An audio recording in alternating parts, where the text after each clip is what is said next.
Second, I encourage you to ask questions throughout the presentation via the question and answer tab on the right-hand side of the screen. We will answer your questions during the Q&A portion at the end of the webinar.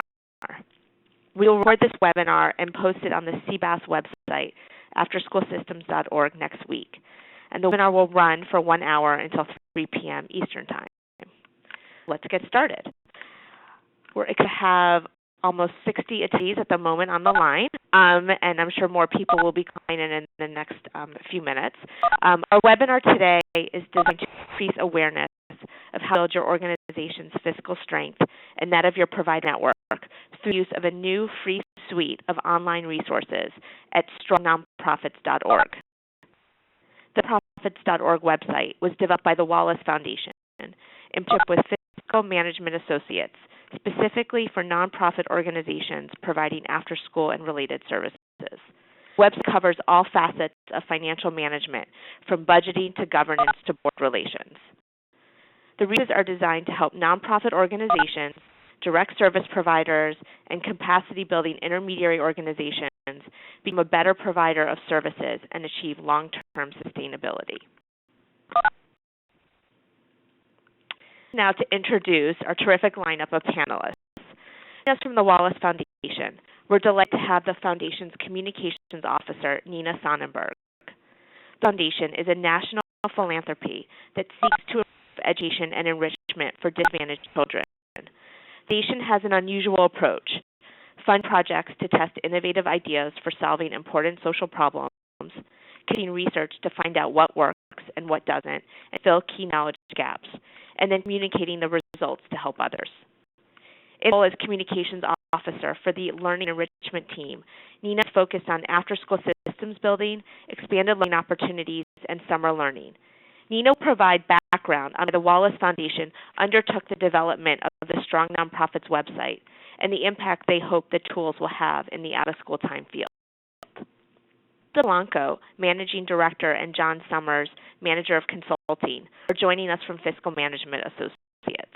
Fiscal Management Associates is a consulting firm providing strategic and operational financial management consulting to nonprofit organizations around the country. John led the design of the strongnonprofits.org website, and we're delighted to have them here today to provide an overview of the website, speak to its applicability particularly to after-school nonprofit and intermediary organizations, and specific tools that might be especially useful to your organization. In our lineup of presenters, we have Hillary Sammons, the Executive Director of the Providence After School Alliance. The After School Alliance works with the City of Providence, public schools, and local community to build, operate, and support a citywide system for adolescent youth. The mission is to expand and improve quality, expanded learning opportunities for Providence youth by organizing a sustainable system that contributes to student success and serves as a national model. The Zone, their system for middle school students, Hub for high schoolers, are citywide networks of hands-on, community-based after-school and expanded learning programs that reach over 1,600 young people. An example of an expanded learning organization with long-term sustainability front of mind, Hillary will speak about operational aspects of their work and strategies that have been successful for multi-year financial planning amidst funding uncertainties and scarce public resources. Before we jump in, we'd like to get a sense of who's participating and ask you a couple polling questions that are going to appear in a minute on your screen. And also just a little bit interactive for you at the start. Okay, so on the right-hand side of your screen, you'll see two questions. One, if you could take a minute to describe your organization so we can get a feel of the 72 attendees on the line, how you characterize your organization's work.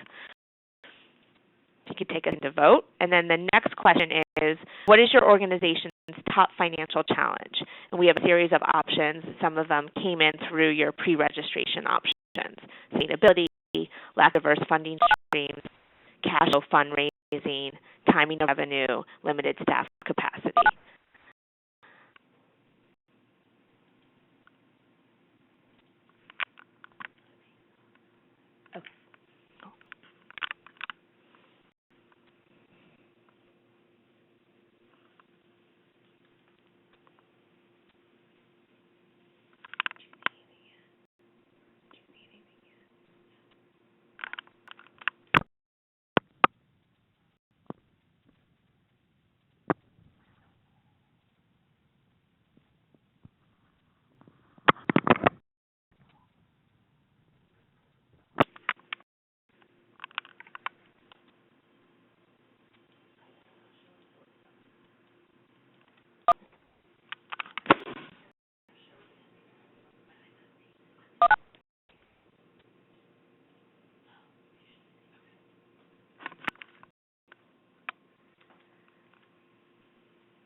come back to this because I'm not seeing the polling results.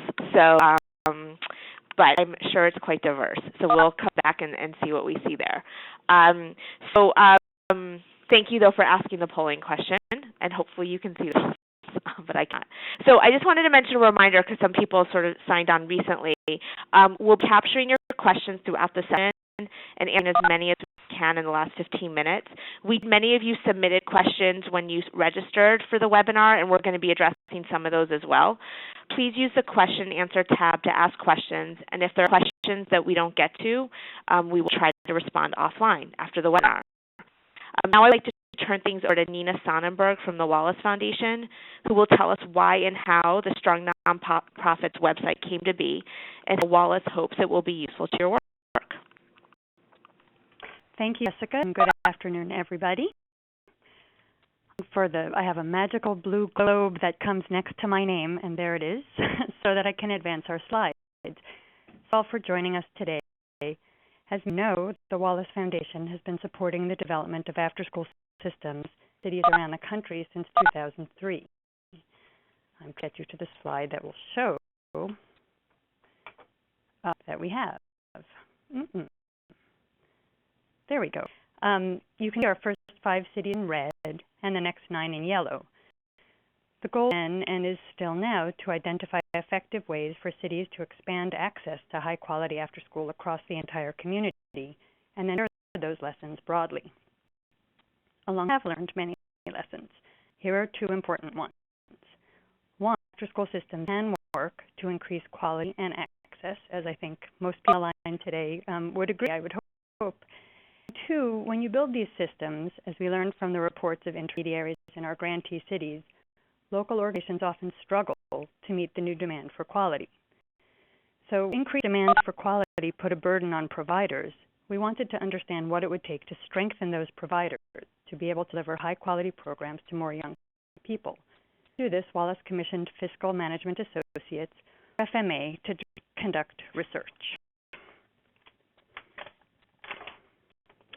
I think I've gone too far. Here we go. The FMA study, published in 2008, includes 2 consistent and key messages. First, management is limited in the nonprofit youth serving sector overall, and that has negative consequences for programs.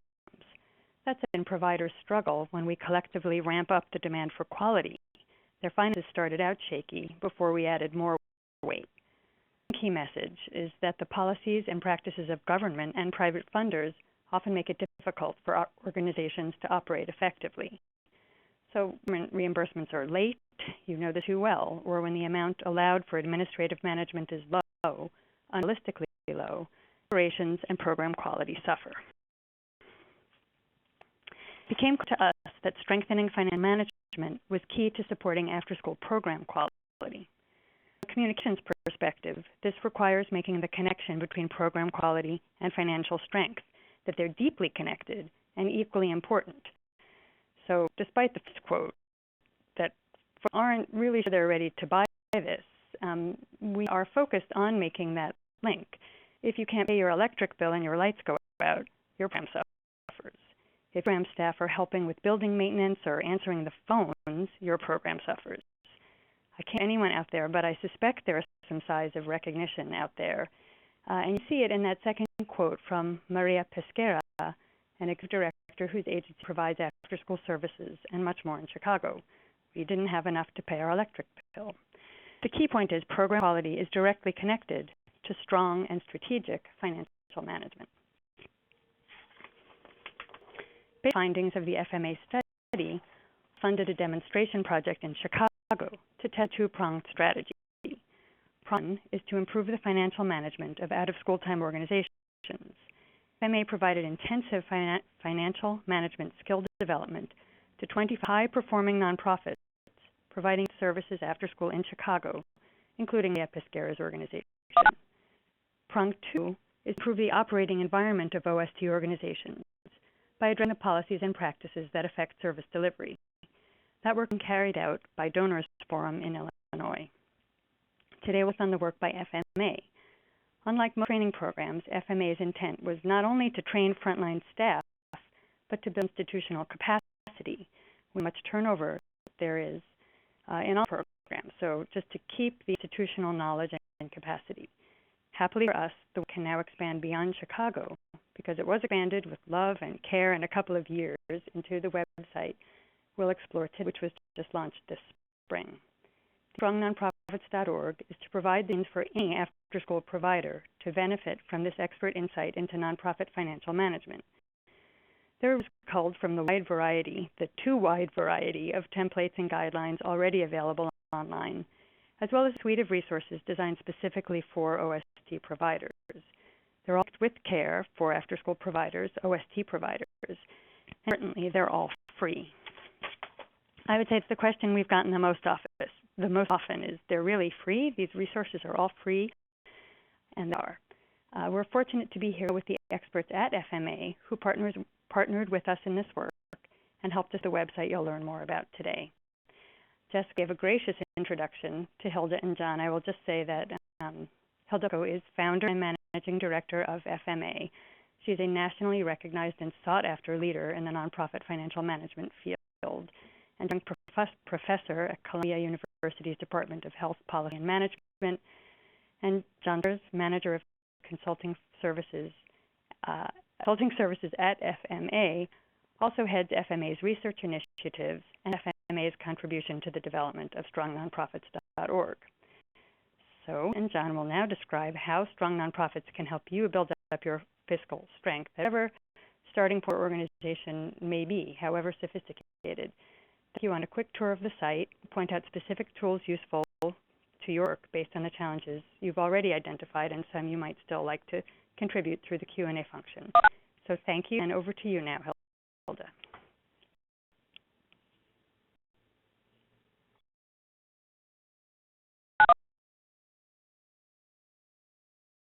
The financial management and UST provider community, we want to anchor the conversation by referring to a recently released study from the PPV with respect to the project that we did in Chicago with 26 out-of-school time organizations that we believe are truly representative of other high-performing, programmatically focused organizations across the country in the OST community that may have some opportunities for improvement in the area of financial management. As you can see, there were three essential practices that PPV highlighted and we agree with from our work that are key to successfully managing your strategic financial management. One is the development of accurate and realistic budgets, and we'll talk more about what that means, but the idea of having a plan for how those resources will be allocated.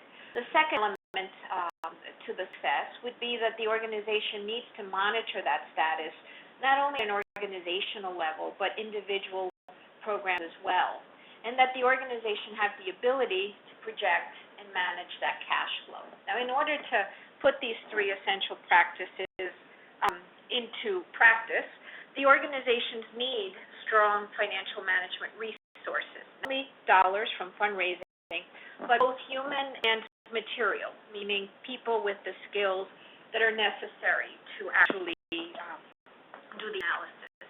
Organizations also need procedures and methodologies to actually identify what are those key indicators and what are the key processes that organizations need to think about, particularly in the area of overhead costs and allocations, in figuring what is that true cost of program delivery. And thirdly, and not in any way less significant than the first two, is the idea that organizations need systems to effectively communicate this financial information, not only internally to their internal staff, but also to funders. And in developing the website and identifying certain tools that we will share with you today, we want you to think about not only using these tools for communication to your colleagues in your organization, but some of these tools are going to be very instrumental to you communicate your financial story externally to funders, to allow you a platform to be able to refer to leading practices in the sector as a basis for the way in which you present your financial performance to funders who you're interested in investing in your organization. And so with that in mind, we really think about what is this concept of financial management, and In our work with organizations, financial management to some people may mean accounting, may mean being in compliance with funders, particularly government sources. It may mean making sure that cash is in the bank. It may mean a whole host of ideas. We would hope that today we'll do, and going forward, working with our website and thinking about the ideas of strategic financial management, that you'll broaden that definition of financial management to be the definition that I'm about to share with you here, which is about accounting and it is about analysis, but a really strategic function. It focuses on the central question, how best does an organization use limited resources to carry out the mission? If we all had endless resources, we would not have the need to make tough choices the way we have today. And developing a tool that would be available to organizations of all sizes, specifically with OST providers in mind, but in general to all nonprofits, we identified what we thought were the critical areas that an organization needs to think about in being able to carry out those best practices identified in the PPV evaluation report. Those that we have seen in our work with thousands of nonprofits over 20 years of experience, we know would be helpful to your success. I now, with that in mind, turn it over on our end to John Summers, who was very instrumental in designing these tools. He shares some of the key challenges that we see organizations actually facing, and how these tools have been noted to be very helpful to organizations in addressing these. We won't solve the problems, but we think we can be helpful in a few top-of-mind questions that we know are out there. John? Thank you. So I'm going to start by giving a bit of background. We're going to show a little bit of the website, but more importantly, some of the tools that are available on the website. In order to do that and to talk a little bit more about how the website is structured, I just wanted to begin with this graphic that's on the screen, which FMA sees a really well-functioning and a strategically functioning finance office and a more broad finance function within a nonprofit organization. There are 4 key components, and they are represented on the graph in front of you. The central principle of effective and strategic financial management are the arrows that you see, the sort of cycle between planning and monitoring. So, like Hilda said, financial management, in its perspective, is the core strategic function of the organization, focused on the question of how to use resources to meet the mission of the organization. So, planning function is sort of the first draft of that. What is our plan? What is our design for how to use our resources to meet our mission? So planning then feeds into and is informed by monitoring. You create and develop your plans, and you monitor how those plans are being reflected in reality. And then, where necessary, you make new decisions, you revise your plans, and that cycle is ongoing. The planning and monitoring functions are supported by fiscal office operations, so the staffing, the software, the controls that are in place to ensure that the information that we're using to monitor financial reports and make financial decisions is reliable and gives us the information that we need. And then the overarching function that ensures that all of these things are happening appropriately and in line with the mission of the organization is the governance function. So the board's role in ensuring that the mission of the organization is central to the overall financial management process. And so what we will see and what you will see, hopefully, as you explore the strongnonprofits.org site in more detail, is that the resources are organized based on these 4 areas of management. So planning related resources, so items on budgeting, budget development, cash flow planning, strategic planning, planning for growth. There's a section of monitoring resources that include about how to use reports to most effectively monitor operations and make plans and decisions based on what's actually happening in reality. Operations resources, so items around office staffing, software use and configuration, effective internal control, good workflow, and there is a section of resources on governance, so resource oriented toward the board role and fiduciary responsibilities, as well as the kind of overall orientation of the board towards strategy and sustainability for the organization.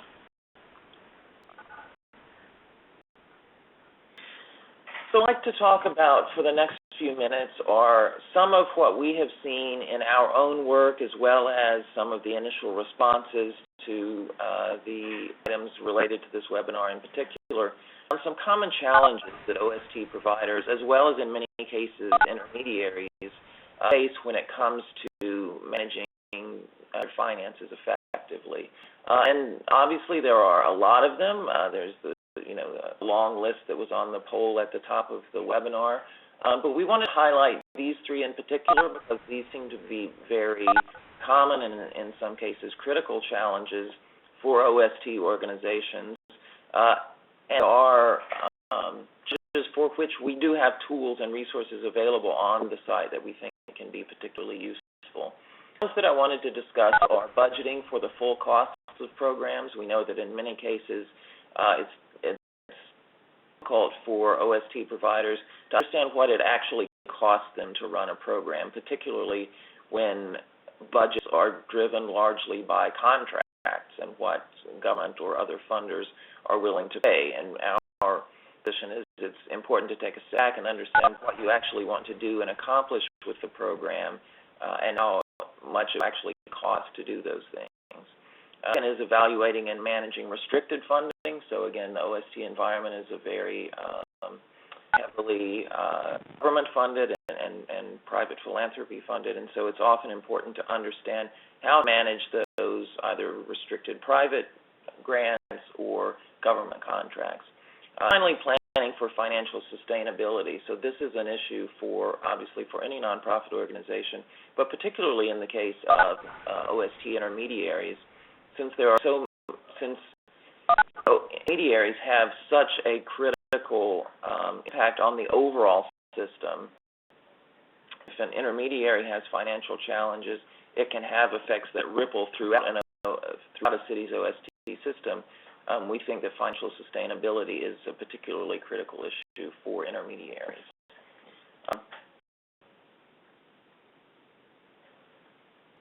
So what we will do now is go into the site itself and look at some of the resources that are available.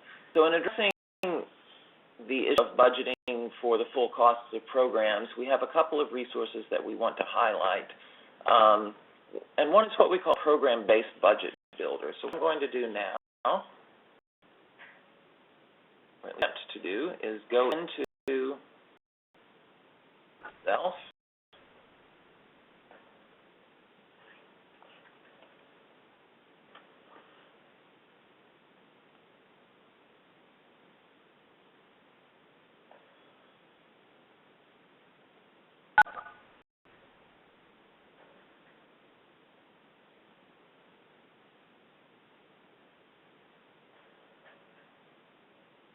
sorry, I just had a little trouble sharing the web browser.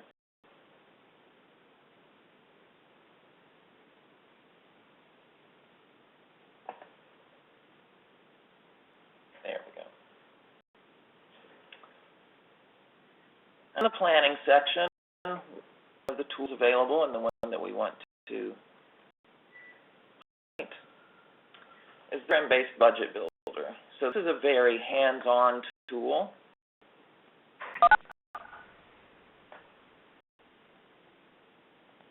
You will see it comes up.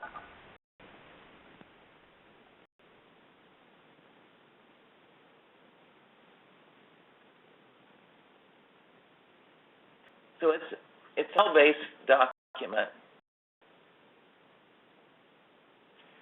It allows users to actually budget their program on a functional basis.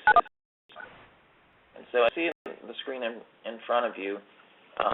The way it works is that users would budget individual line items, so salaries, full and part-time, as well as non-personnel related expenses, and assign those expenses to the appropriate program or functional area. So there are sections for various programs that an organization runs, as well as for the management in general and fundraising functions.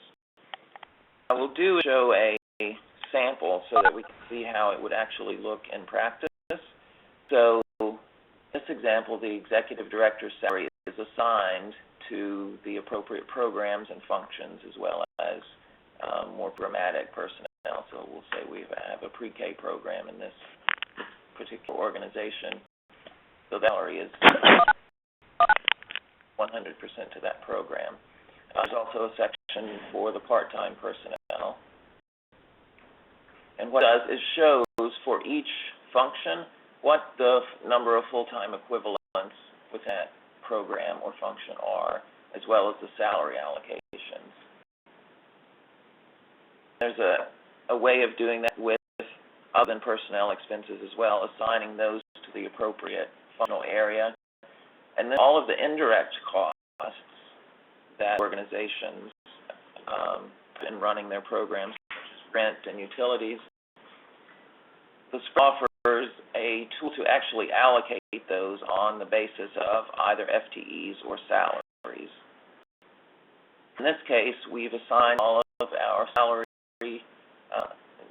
and personnel costs, and we can assign direct costs for other than personnel expenses for those programs within the organization that incur direct costs. For things like rent and utilities, there's a function built in to allocate those across each of the functional areas within the organization. So what this does is help organizations really develop a better understanding of direct costs of program delivery, both costs that are specific to a program as well as costs that are shared among all of the different programs. And then the bottom line, expenses for each program as well as each function, management, general, and fundraising, a percentage of the total expenses that function represents. So it gives users and their organizations a kind of first draft of their statement of functional expenses to better understand how much of their spending goes to programs versus management, general, and fundraising functions. So what you see at the bottom of these columns is the actual full costs of running that particular program, as well as in the management and general column, what are the overall administrative costs for the organization. And it helps, obviously helps in internal planning purposes, but it can also help in going to government contracting sources and funders to really have a good picture of what it's going to take to run a particular program, both in terms of direct program delivery costs, as well as if the organization expects to allocate some share of its administrative or management and general costs to particular programs. So this way budgeting on a functional and programmatic basis is something that organizations often have difficulty with. We've seen this in a lot of our work, and we think this tool is a hands-on and also a fairly user-friendly way helping them to explore budget on a programmatic basis.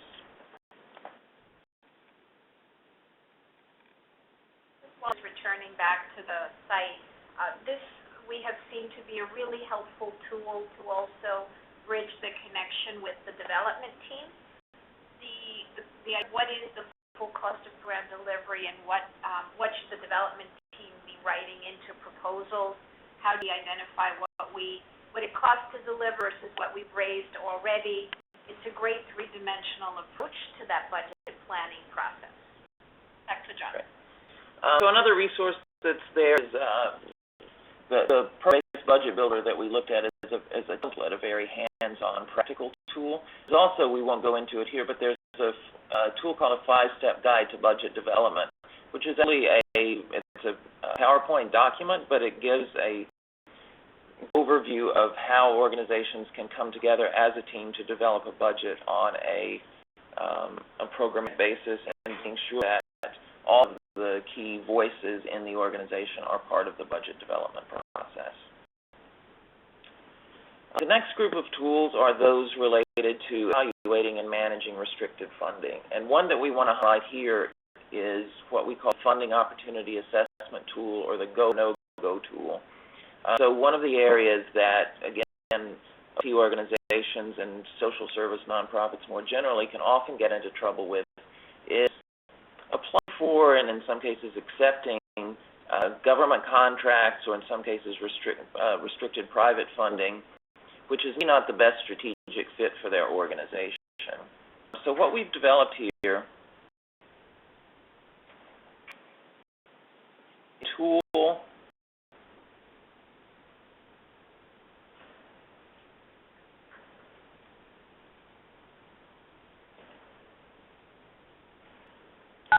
help organizations in the decision-making around the question of whether to for and accept a government contract or a restricted private grant, based on considerations that those organizations should really have in mind when they're thinking through this question.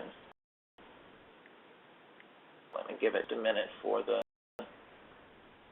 tool to come up.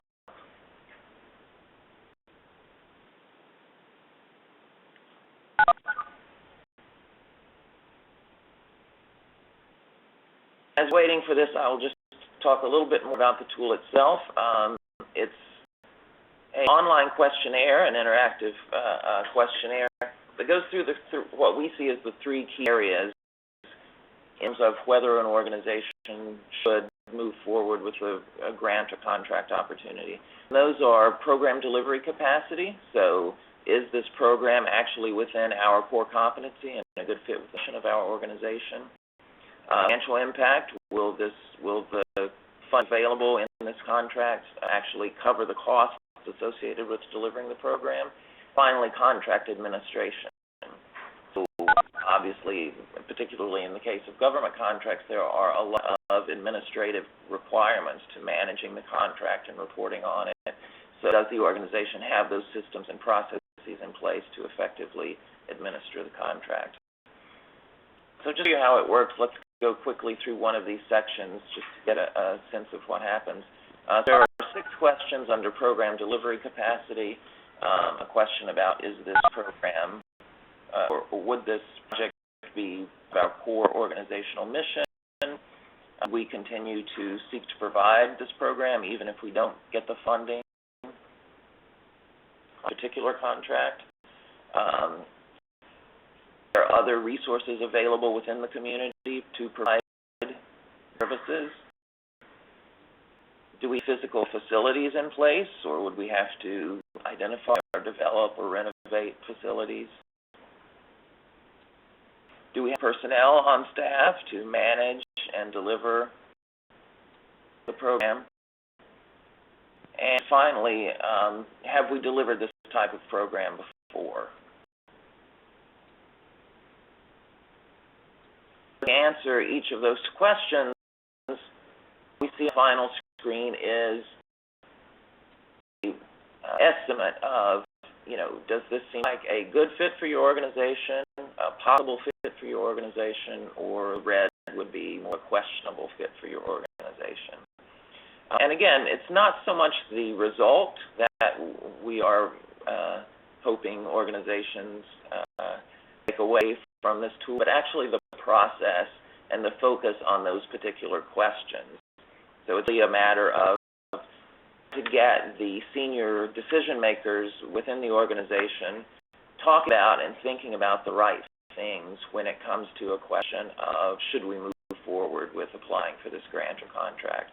So if they go through those questions in program delivery capacity as well as those that are in the next section around financial impact and contract administration, they'll then only approach the decision about whether we should move forward with this or not on a very informed basis, and one where all of the team members are on the same page and make the same a collective decision about what should be done.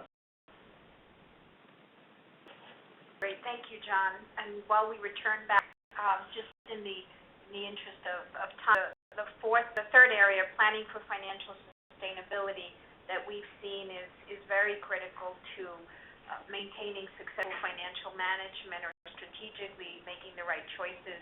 There are two resources, the Maintaining Operating Reserves White Paper that is listed as part of the monitoring section on the site.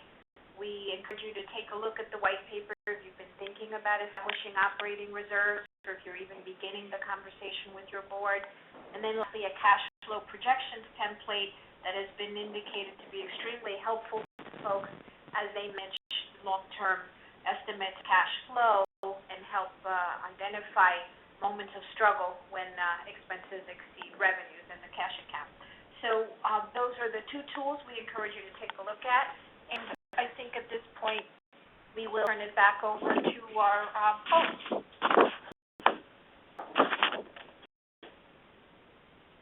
Now that you've heard from us about the site, Hillary is the Executive Director of the Providence After School Alliance, will provide perspective on how to best plan for sustainability and what tools and practices she has found particularly useful. An absolute icon in the after-school community. We're thrilled to have Hillary with us this afternoon. Thank you. I'm thrilled to be here with Wallace friends and FMA who have been incredibly helpful to us and incredibly thoughtful in the field, and lovely to talk to all of you cities, many of whom I'm sure I've bumped into along the path of building systems.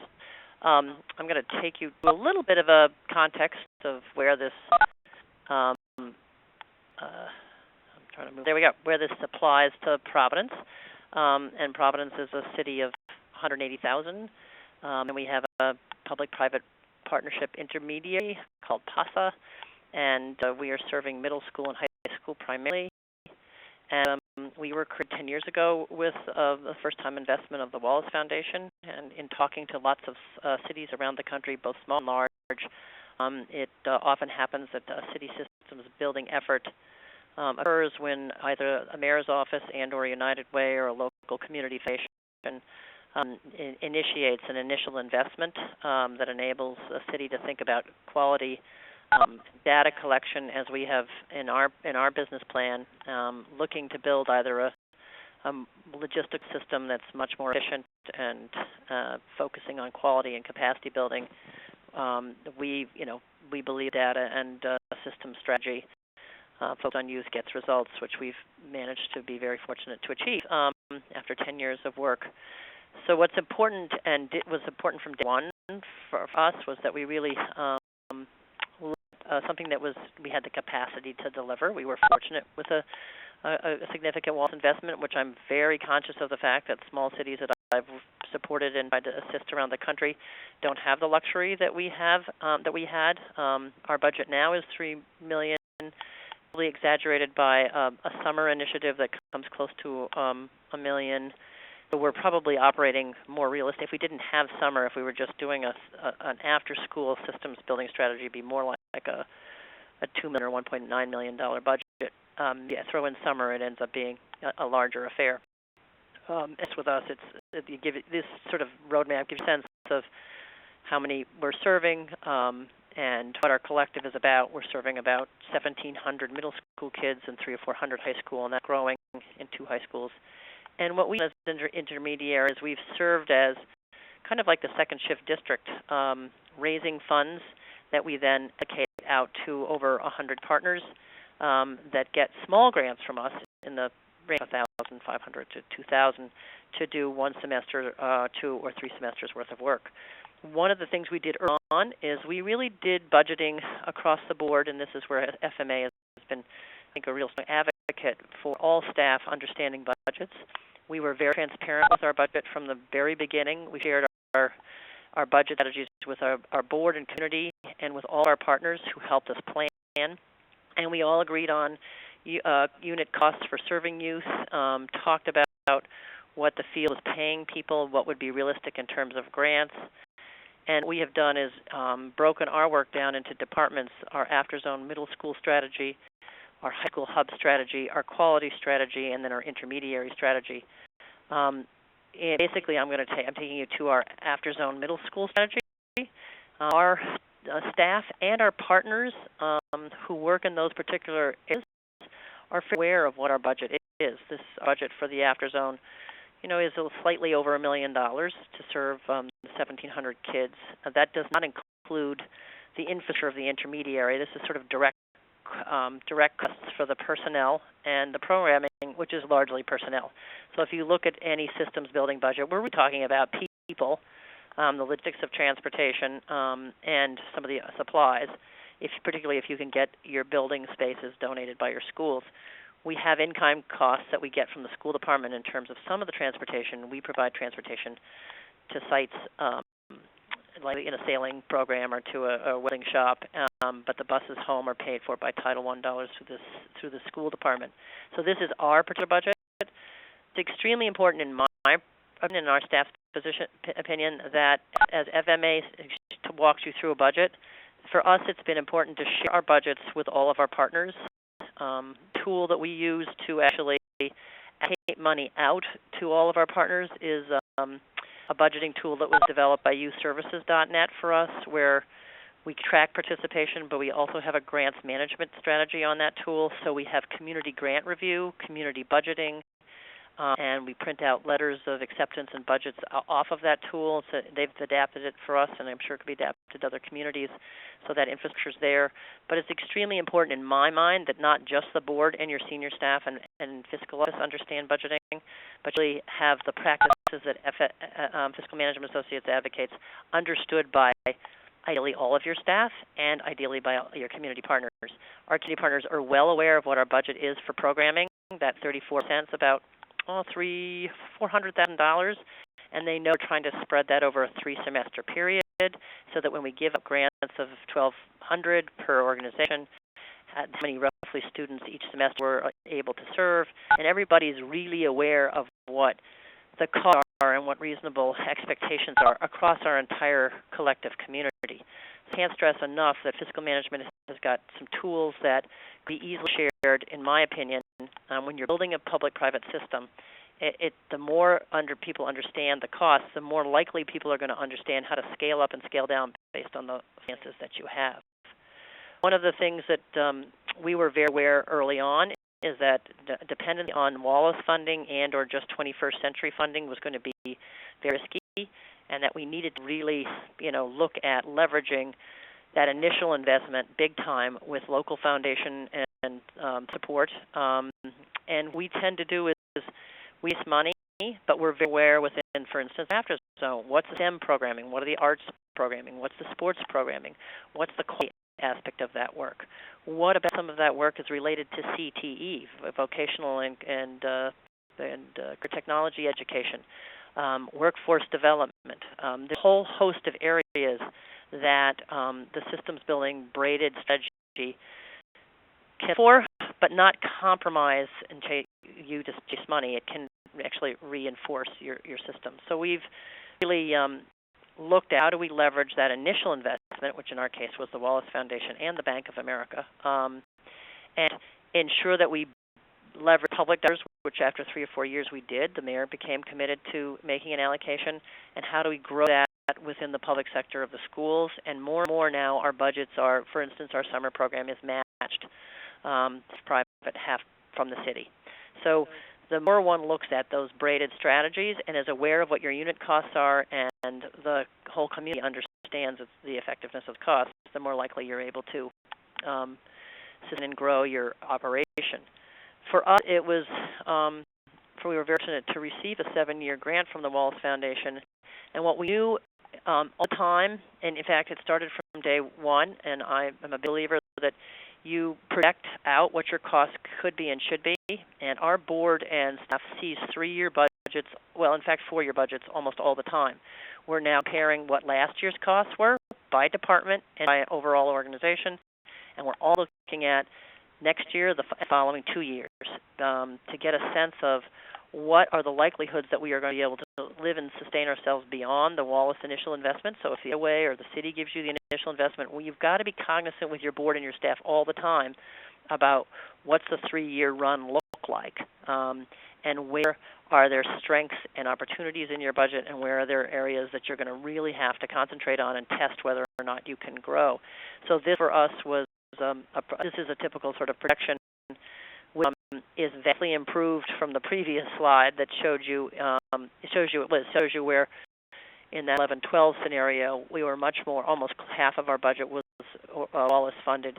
Now this year we're in 12-13. The Wallace Foundation money has been out of a $3 million budget, a small percentage, and we're weaning ourselves and trying to.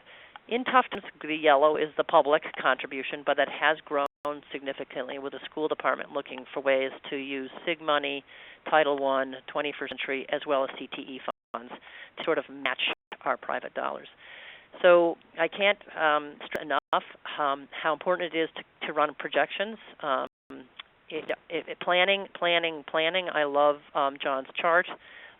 We pull budgets for every planning meeting that we have once a week so that our departments know what do they have, where are they in their actual expenditures, how much is remaining, what might be unspent, when do you spend down your government grants, what can be rolled over from private. So if you're only dependent on one or two people to know that and your staff doesn't own that and manage that, it's going to be a lot harder, I think, for you to think long-term and sustain your work. And I think the forms, the templates, the guidance, the fiscal management guidance that FMA has built into their site for you provides a lot of tools for you to do that kind of work. That's that's it from my end, and happy to take some questions, but can't stress enough that you go to a meeting as executives or senior staff without budgets in hand and you don't know your unit costs and you haven't got good tools to work with like those that are on the FMA site, you're not going to be able to manage and sustain yourself as deeply and as strongly as you should, and the kids deserve you to do. Thank you so much, Hillary, and Nina and Hilda and John. Hillary for bringing home Hilda and John's comprehensive sort of overview of the site and sort of giving concrete advice, and Nina really setting the stage. So thank you so much. We had some questions come in advance, which I'm going to ask the panelists. One important question for anyone wondering how to get access. One question did come in about how you have access to that budget workshop template or any of the tools that John presented. Just a reminder, they're free and available on the website www.strongnonprofits.org. You can Google it, and anyway, and so that's where you find everything, so I did just want to mention that. We have about 10 minutes left of the webinar, and one question that came in we have for Hilda and John. Organizations, and particularly we can see on this webinar, we had a wide range of types of organizations, a lot of OST intermediary type organizations, state after-school networks, and all sort of have a range of budgets and operational budgets, but those probably skew on the sort of smaller end with limited resources. So if you could speak to, for people wondering sort of what sort of staffing they should have in place at their organization to ensure adequate financial management capacity. Do they have to have a full-time? Can they part-time? Are there contract employees or back office supports that could be helpful? So if you want to take the lead on that, just on that sort of organizational capacity would be helpful. That would be great. My pleasure. If someone here wouldn't mind bringing us back to slide 17, that would be great, just as a tool to refer to. I will. Yeah. Okay. Financial management and the staffing needs. We think of it in three levels: the strategic financial management, operational, and transactional. And you may just take a minute very quickly to take a look at the way that we've laid this out. I think first and foremost, transactional activity gets taken care of. People get paid, checks make it to the bank, accounting records made. So that's whether you're small or large, no one really gets a pass on any of these. Certainly transactional out of necessity happens. Where we start to see the challenges is in the next two levels. Operational activity from a staffing function means all those activities that must happen in order to walk into a meeting, as Hillary said, and have timely budget actual reports, in order to decide when it's time to access the credit line, in order to decide if all the information we need for our board. So the operational level is very, very key. It oftentimes gets done to a certain level, but not to the full capacity that we would like.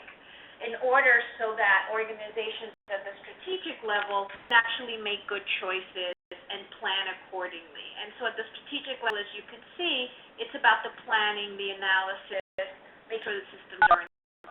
And so if you are an organization, say $1 million or under, or $2 million and under, you may not be able to afford the appropriate staffing on a full-time basis across all three. So we encourage you to consider maybe a part-time controller, part-time CFO, and if not, also consider outsourced fiscal management services. In every community across the country, we see an increasing demand for the services of these firms that provide the advice and counsel and right skills for the right amount of time at a set dollar amount. And we encourage you to ask your colleagues who may be in such a relationship to see what success looks like. But the key in answering the question is that you really need to ask yourself, how are we handling these three levels? And if you feel somewhat weak in one of them, it will actually impact the rest. So please think about those three and think about ways in how you can, specifically the top two, on a limited basis with an outside resource if you don't have the internal staffing yourself. So those are my thoughts on that. Thanks, Hilda. Thanks so much. I'm going to ask Nina from the Wallace Foundation. This question had come in. I'm sure it's on a lot of people's minds, particularly those who are doing private fundraising. Nina, what's the best way to present financials to foundations? What are foundations looking for in reviewing budgets for a grant? Sure. I was happy to have a little bit of advance warning on this question, and I checked with my program colleagues, and really there were three answers. One, have a plan for sustainability. And certainly these slides are a great model. You want to show that you get that the long-term idea is sustainability beyond the seed funding, that are decreasing and pick up by braided funding is very reassuring. So one, a plan for sustainability. Two, show and track expenses by program, which is much harder than it sounds. The insider tip is use the program-based budget builder tool on the website. You don't want to align your budget to the immediate grant or grant opportunity. Align it to the true cost of the organization. Know what it costs for your organization to operate and fulfill the grant activities, and allocate, how those grant funds will be used to cover that work.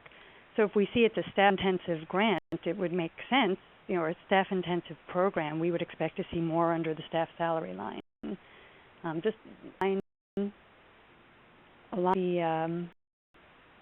align the budget to the program and to the grant. And then the third point is be willing to talk to your funder about the costs of the program and of running the whole organization. The extent it can be transparent is terrific and helpful to all of us. How much of your overall costs will this grant cover? Who else are you talking to? Just to have a sense of how this grant fits in with your budget, and eye towards how sustainable will it be for your organization? How much sense does it make? I'll stop there. Thank you.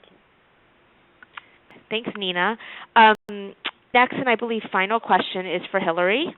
One of me not muted. Great. Okay, so Hillary, what are the top ways to raise? You spoke a bit about diversifying revenue, and particularly moving beyond sort of the real initial sort of investment from the Wallace Foundation and also beyond 21st century grants. So what are advice to providers or intermediaries who want to raise and diversify revenue besides the obvious, well, at least the 21st century is an obvious funding stream? Well, it comes back to what Nina said the funders like. It is really about transparency. I think one of the toughest things I experience when I talk to a lot of the smaller communities that are building intermediaries is how do you not compete with your local community-based organizations that are trying to provide after-school? And if you're not transparent about here's where a systems building strategy can leverage resources that small organizations can't get, but it could be used collectively to fuel 5 or 6 organizations, and how do you guarantee that you won't compete for their one corporate grant? There's one corporation in your town and everybody's after them. Do you actually leverage maybe some regional contributions that small organizations can't get? We've been really very strategic in communicating about our budgets, and we can leverage the arts organization can't leverage federal dollars from its school district, but you can actually use some of those federal dollars if you're efficient about it and working well with the schools to potentially help 10 or 20 organizations. So I think it's about when you're honest to your public sector, your school boards and your mayor's offices, and you're really laying out a budget scenario that's multiple yeared and show what you can leverage, then people start to understand it and it opens doors. So it's when you start to go after money just to go after money versus understanding the roadmap of what you could leverage through collective action and what the opportunities are, how you could, I think, putting out budget scenarios and imagining more efficient uses of public dollars and private dollars that your small consortium groups individually can't get. That starts to get people behind supporting your going after money that they can't get, and it motivates the investors to say, this is a way to have our funding have a far reach. So it's that kind of strategy, and I think the board strategy is an extremely important one too. I think when you first start a public-private intermediary, you might want more public sector foundation people on that board. We've morphed to having that partnership now include more individual donor types, because we're looking at major donor campaigns and a venture fund a fundraising strategy that's fairly unique. And I don't need sort of high donor types on my board. But in the beginning, I didn't. They're a hard group to attract to systems building boards, I think, initially, because systems building isn't sexy. People love the program and the kid connection. But if you can start to show leverage in the latter part of your development, I think that's important. You can grow into more of a corporate, traditional nonprofit board once you've pinned down some of the public-private dollars you need to prove your worth. The other thing is you've got to be really key about your unit cost and what you're leveraging for kids. If you can't make that clear, it's hard for your resource funding community to actually get excited about new investments unless it's really clear. So the Wallace Foundation has done also a lot of work on identifying your unit costs. I can't recommend that. Getting that strategy clear to everybody early on makes a lot of sense. It's less about my listing off where you get it. It's more the financial portrait that you paint and what you can demonstrate your work being, then opens doors from sources, as I had mentioned, where school departments can find efficiencies if you can prove that you can deliver, and mayors are backing you, and public dollars as well as private dollars. And the more you develop a board that has the public-private leaders on your board structure, the more likely you are to make that collective convincing argument. Cool. Great. The board point is really interesting, and we're seeing that with other intermediaries around the country who have sort of, as you said, started with sort of public sector leaders and now are moving to thinking about individual donor base. So that's a great point. You raised the unit cost point, and just as a final sort of question for Hilda and John, if there's a particular tool that could help an organization figure out that unit cost, I was wondering if you could mention that. Sure. So the budget building tool that John walked us through creates with a total cost per program, administration, and total for fundraising. And depending on the position the organization takes with respect to reallocating indirect administrative expenses to the program, with a little bit of tweaking there at the end, you have the total cost of each program. So then it becomes a matter of defining units, which I know is no easy task, but at a very, very high level, if you have a $300,000 program that services 1,000 students, we have an expensive program, but we nevertheless can calculate what that amount is. And so when we have organizations think about unit cost, that's a very simplistic calculation, but we do encourage further analysis in terms of the different activities that unit represents. And so on the site itself, I think that tool is a very hands-on first step, but there are also a few thought leadership articles around thinking of unit costs, which are in the planning section as well. Great. Thank you. On that really helpful note, we're going to wrap up now. I just want to say thank you to all our participants who took an out of your busy days to join us. Special thank you to our panelists, Nina, Hilda, John, and Hillary, for such insightful and helpful remarks. Webinar, if you had to hop off or had friends who missed it, it will be archived on the CBAS website, as you see on the screen here, afterschoolsystems.org.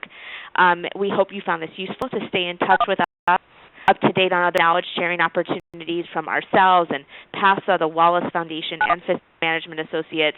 You can access people's Twitter or Facebook feeds just by clicking on their websites. And we look forward to keeping you posted on other events down the road. And we hope this was useful. And send us feedback if there are ways that we could have improved it or that were particularly helpful to you. Have a wonderful afternoon and a wonderful Memorial Day weekend. And thank you.